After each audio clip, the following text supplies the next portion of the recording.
I've been recording in this room for about 12 years. And in that time, I keep hoping I can find a real, honest to goodness room sound. You know, some echo after the clap. Some, you know, the sound of John Bonham at Headley Grange, or some other, you know, by drums in a cathedral. And I'm finally coming to terms with the fact that it's just not going to happen. This room is 20 by 20, 9-foot ceilings with acoustic paneling and insulation above that. And it's not that room. However, I do have reverb, which sounds great. And there are a whole bunch of them that sound really convincing. So, this gives me an opportunity to kind of rethink my room, because part of the issue I've always had is I cover a really wide range of genres, you know, everything from just modern rock to 70s breakbeats to super crusty indie singer-songwriter things to who knows what. So I find myself trading out on this kit, my main mic position, constantly trading everything out, and it gets really time consuming. I mean, I have a whole bunch of drums and a whole bunch of sounds, but to just be endlessly moving that stuff in and out, it gets a little draining after a while. So I'm going to set up 3 fully mic'd kits in this room. I have all the mics, I have the lines, I'm going to need some more preamps and conversion, and I'm going to need to clear the space and kind of rearrange things. My main kit is kind of the go-to do everything kit, and that has about probably 19 or 20 mics on it, which is definitely overkill.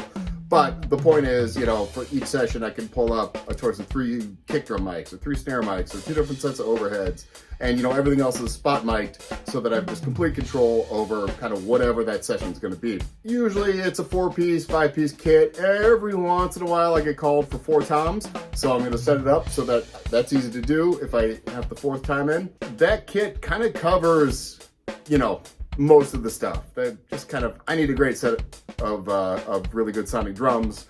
That's the position. Kit number 2 has kind of been going back and forth between, you know, a 70s breakbeat thing and more of a singer-songwriter, kind of low-tuned, earthy vibe. And I'm doing enough stuff where I kind of need both for different sessions. You know, in one week I'll have, you know, I'll need these 3 different kits, and constantly changing is just a pain in the butt. So this is going to be just a dedicated 70s single-headed concert tom breakbeat, funky James Brown, the 70s sound, the LA sound, yacht rock drums. That's going to be that kit. So that'll go over here. And in this corner, where normally there's just basically open floor space, I'm going to put my 3rd kit, which is kind of the singer-songwriter vibe. And that's going to be, you know, warm 70s Ludwig drums, tuned low, muffled. A sound that I would play with brushes or rods or, you know, quiet sticks, and heavily muffled snare. Another thing that I've wanted to do for a little while is kind of thin out my collection. I just have too much stuff. I mean, it's great. I'm happy to have them all. I've loved each and every drum very dearly, but, you know, I had over 50 snare drums, and I don't need all of them.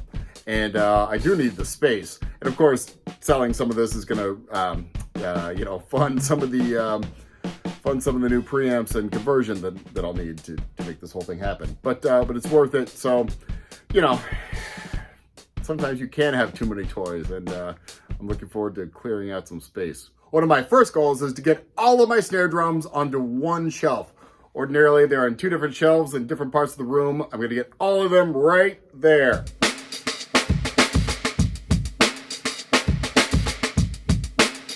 Time to tear the room apart and make it all happen.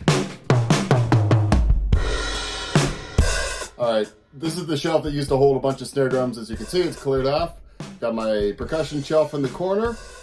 And I think I'm gonna actually get rid of that shelf because I need the space to be able to go back a little bit further. Those 2 kick drums are gonna be out on the floor here. The single-headed one will be the 70s kick right in that corner. The double-headed one is going to be the singer-songwriter kick over there, along with those 70s vintage toms. Now, these are the 2 kits that are going to kind of share this position. The first one is the 70s Ludwig concert tom set, which is as dead as they come. It's awesome, and I love that sound. The other one, however, is this GMS CL series kit, and I've several of these drums. They're tuned really high, kind of like a 70s fusion thing. They're set up on the same tom mounting brackets and everything, so you know, I can kind of swap those toms in and out easily. This is sort of a 70s corner, let's call it. The corner is clean. There's room for a second set here. I don't think it'll reach too far in the room, so I'll still have space to move out there. One thing I immediately see is that I'm gonna need more of these. I have 3 of these Gobos that a couple of us made several years ago. They've been great. They really tighten up the sound. You know, I put it around the kit and the close mics just get punchier, deeper, better. So I think I've got a Gobo building project ahead of me. So next, let's set up the drums and see what the space actually does. What do you know? It worked. It's really comfortable to get to. There's plenty of space to play. I'm not cramped. You know, still got to get the mic stands in and, you know, tune these drums and et cetera, et cetera. But phase 1 of this job is a success. Like I said, 70s corner. Storage is always an issue when you have too many drum sets. So I think the little GMS kit can fit in this corner nicely and not bother anybody and be ready to go at a moment's notice. Here's an issue. My beloved record collection's gotta go, or at least the stack on the floor. Something reminded of cats I had back in my childhood and when I was in my 20s, who just loved my record collection as the greatest scratching post they'd ever seen. Gonna have to clear this stuff out too. I need the space for storage. And voila, space for 2 toms. And I just learned that this 13-inch box tom in the 60s is actually an 8-inch depth. 8 by 13, who knew? That's an 8 by 12, 70s Ludwig. Final piece of the puzzle is going to be setting up the little 4-piece Americana indie singer-songwriter, occasionally 60s jazz breakbeat style kit right here. It worked! Alright, kit number 3. This section is kind of more for the 4-piece kit, whether it's kind of a bigger, warmer one like this one, or, you know, like 12, 14, 20, or 12, 14, 18 kind of jazz size. There are definitely paths to get through, to get to the closets behind here, to get in the door, to get to the other kit. I dig it. It's also really easy to swap stuff out right here in the middle of the room than over there on the main kit, which is, you know, there are a billion mics everywhere and lines, stands, etc. So just trying to keep this area kind of light and nimble. Another thing I'm realizing is that all the stuff I collected decades ago from, you know, being on tour, scouring flea markets, pawn shops, wherever I could find old drums, and also just old stuff I thought was cool. It's time now to put this stuff in deep storage. I mean, I'll miss it, but really all it's doing is gathering dust.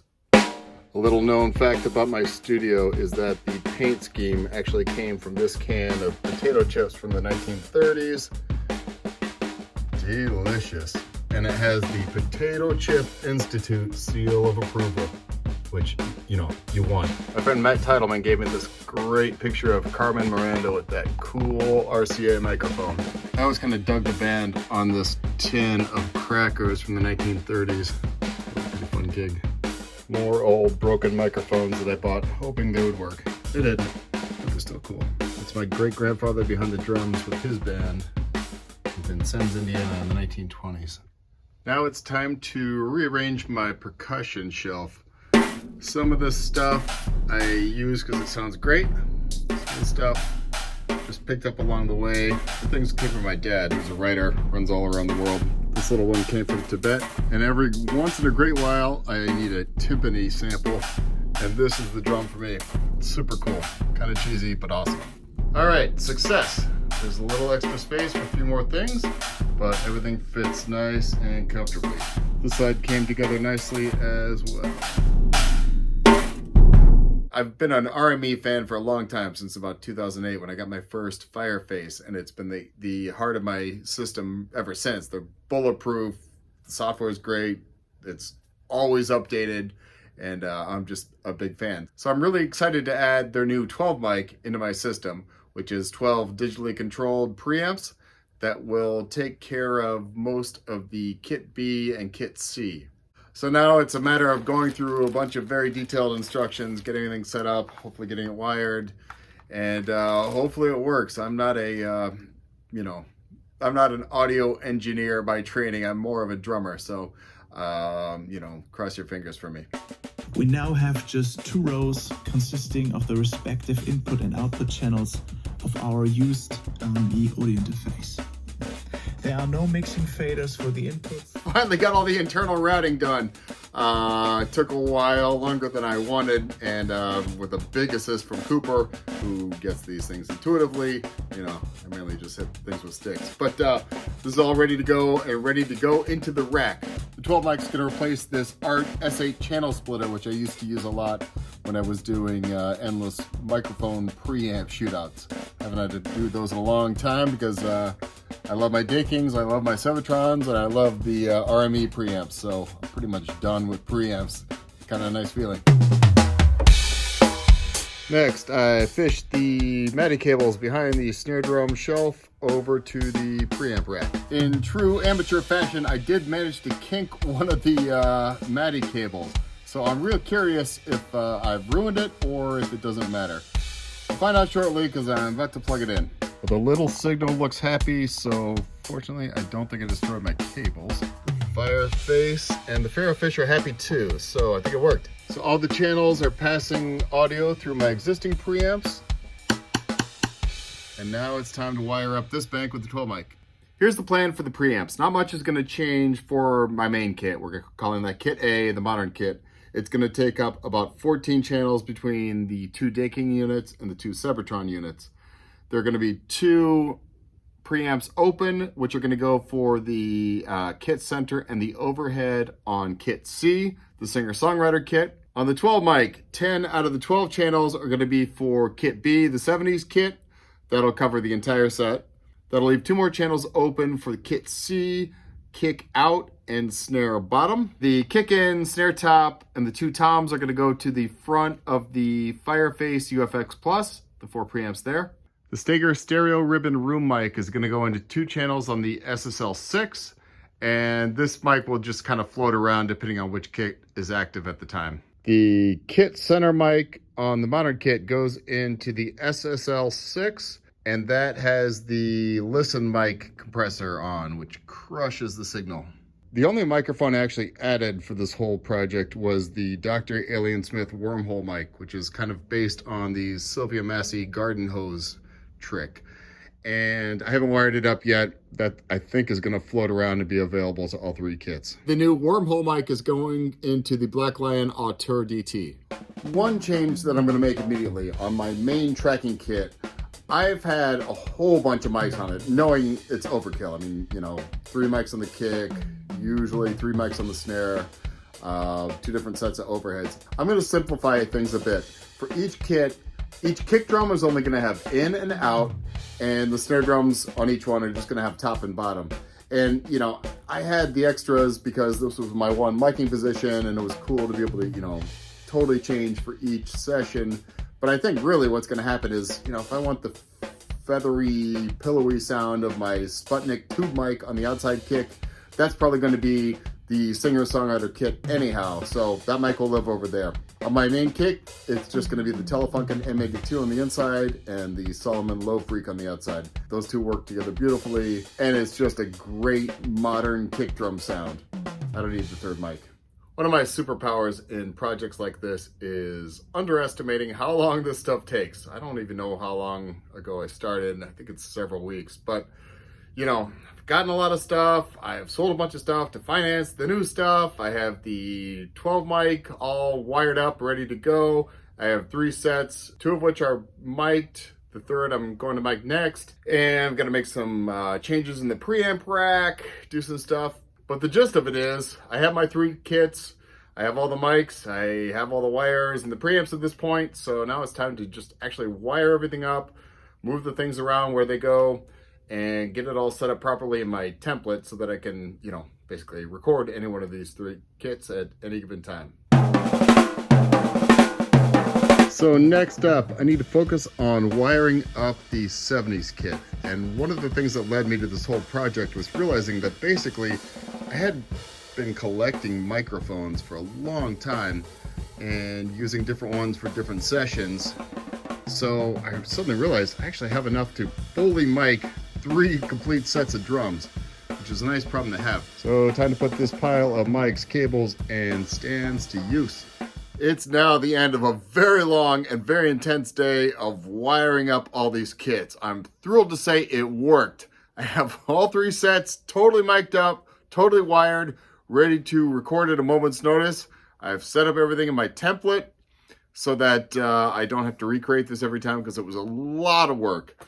Discovered a few bad cables. You know, I was basically reaching the dregs of my cable pile with this many mics going at any one time. Sorted out all the phase issues with all these different mics. Got the plugins where they go in each different group, each different kit. And man, it's exciting to... I'm nearly to the end of this process. There's really not a whole lot to do left. I still have to build the other Gobos, which is going to take probably 2 days realistically. The Gobos that you see behind me are going to stay where they are. They're a pain in the butt to get in place, and I'm hoping not to move them. So I'll have a total of 3 more that will kind of shift around depending on which kit is active at any given time. And just going to do a little bit of minor moving the lamps around overhead, maybe run an electrical wire or 2, and then this project is just about done. And then I'll get to actually show you what it's going to sound like. Several years ago, we built these Gobos using DIY insulation and special fabric and some basic pine frames from Home Depot. So I've got these 2 in place now. They're going to stay there. I have 1 more out in the hall that I can use to, you know, move around these 3 different sets, but I need a couple more. So I've got my fancy blueprint. I have this pile of stuff from GIK Acoustics and Home Depot. I'm going to build 2 full ones, 1 more panel that I'll have left over, and one of the full ones is going to be tall so that if, you know, I have the singer in, for example, and they want to play and sing standing up and I'm in the same room drumming, that I can kind of put it behind them. Now all I got to do is get my trusty glue gun and start working.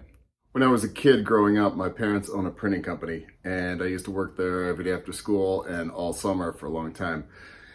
And I logged a lot of time with a glue gun, gluing folders together, you know, in order for 20,000 folders would come in or something. And I would spend 8 hours a day for a couple days just gluing, folding, next. So I have a little bit of traumatic flashbacks to using this, but this is in service of audio, so it's going to be worth it. Trusty scissors, insulation, fabric, wood. Let's make Gobos. This is the Nuff 1.6 pound acoustic insulation board. Not quite as horrible to work with as regular fiberglass insulation, and does a great job, as I've learned from my other Gobos. And this is the fancy Guilford of Maine fabric to wrap everything. Color is Baltic, I believe. All right, 1 panel is done. Took about 25 to 30 minutes. Hopefully I'll get faster as this goes, and hopefully I can get the fabric a little tighter. Second panel looks a little better and was definitely faster. This is mainly what I remember about hot glue gun work. Pain. First set is finished and took about an hour and a half to wrap. I've measured twice, hopefully only going to cut once.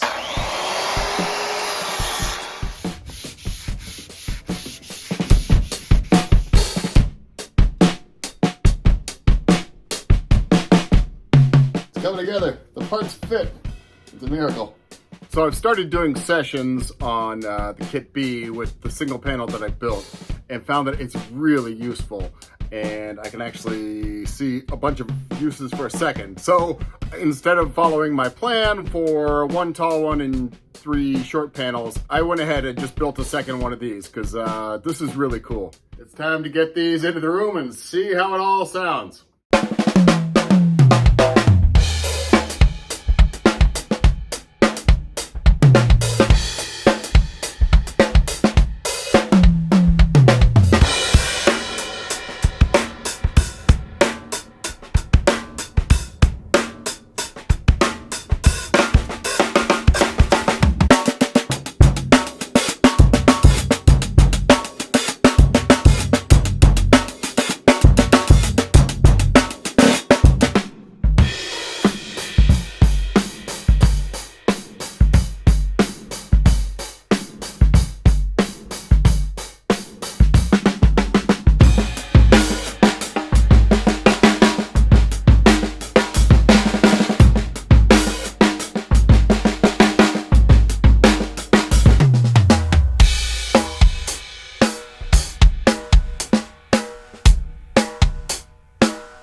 And there you have it, my 3-set setup.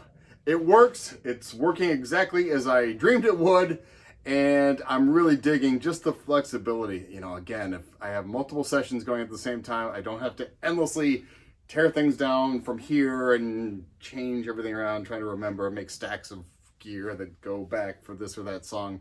You just, you know, work on the song that fits that kit, work on the song that fits that kit, etc., etc. You get the point. Anyhow, the other thing that I really noticed was, like I thought, this is definitely the location to do a bunch of different sounds. If I'm, you know, pulling some other stuff that's out in the hall, it's really easy to be able to kind of switch things in and out of here rather than these two positions, just because these are just a little bit harder to get to. And it's been great. The other thing that's cool is teaching. You know, I've got a kit for me, a kit for the student, vice versa. Could have 3 students at once, or well, 2 students at once, I guess, technically. Or, you know, 3-way drum jams, whatever. It's been cool. Thanks for watching. I hope you got something for this that might be useful for your own studio. And as always, hit us up with questions, comments, concerns, critiques, and happy drumming.